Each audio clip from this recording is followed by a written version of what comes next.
So Ryoichi Taguchi made a successful title defense over Luis de la Rosa. He basically stopped him after 9 rounds. De la Rosa retired in his corner. This was actually a really good fight, though. This was better than I expected it to be. I was expecting Taguchi to pretty handily outbox and outclass De La Rosa and possibly stop him in the later rounds after outboxing him. But De La Rosa put up a really good fight, a much better fight than I expected.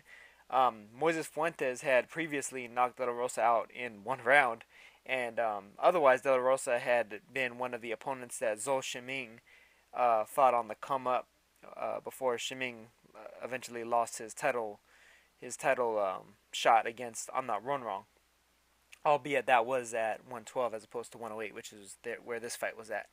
De La Rosa gave a fair bit of problems to Taguchi. He was actually able to use Taguchi's natural preference to use his height and his range against him in how he was kind of ducking really low, going from side to side, and then using like very heavily leveraged overhand rights and left hooks, like almost like swing hooks and swing right hands, in order to catch Taguchi as Taguchi kind of reached in a little bit.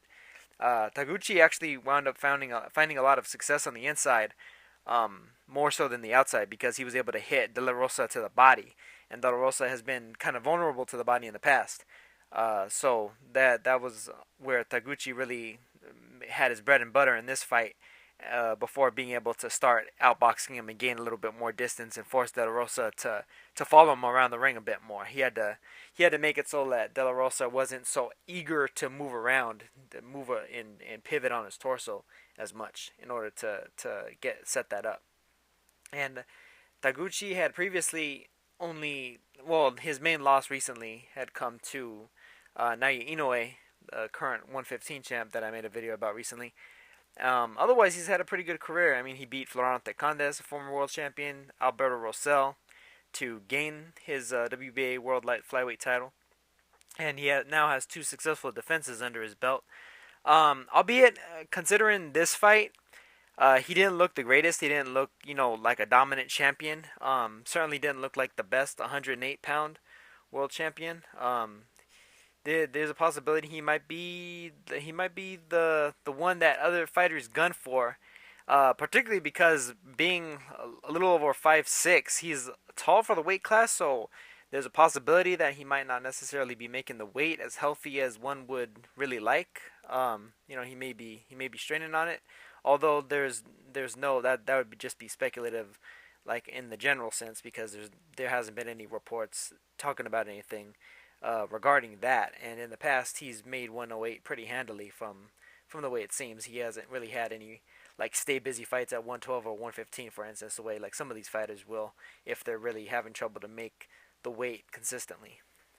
But I could see a possibility with Zou Shiming coming back in the future, considering how Taguchi had some similar issues as Zou Shiming did with the same opponent.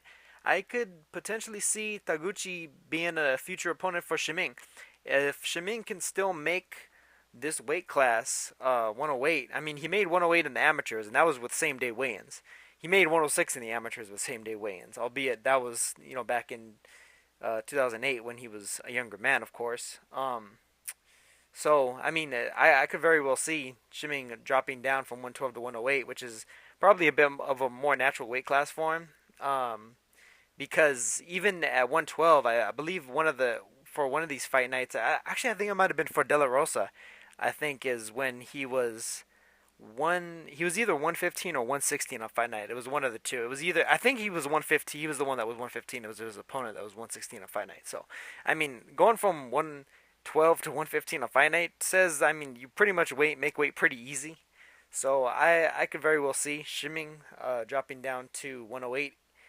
Should he really want to win a title, because I don't see him beating anybody at 112 for any of those titles. Not Ronrong, not Kazuto Yoka, not Roman Gonzalez, not Juan Francisco Estrada. But at 108, I would give him much better chances against a few of the fighters there.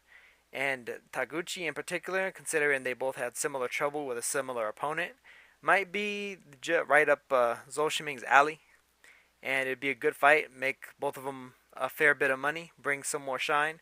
Down to another division, I think would be a good thing too. It would bring more shine to the 108-pound division, which is really not so much in the limelight compared to 112 and 115. It seems like these fighters that were really stars at 108 starting out at 108 or 105 are bringing the some of the HBO spotlight, but they might be taking it up to 115 and 118 more so.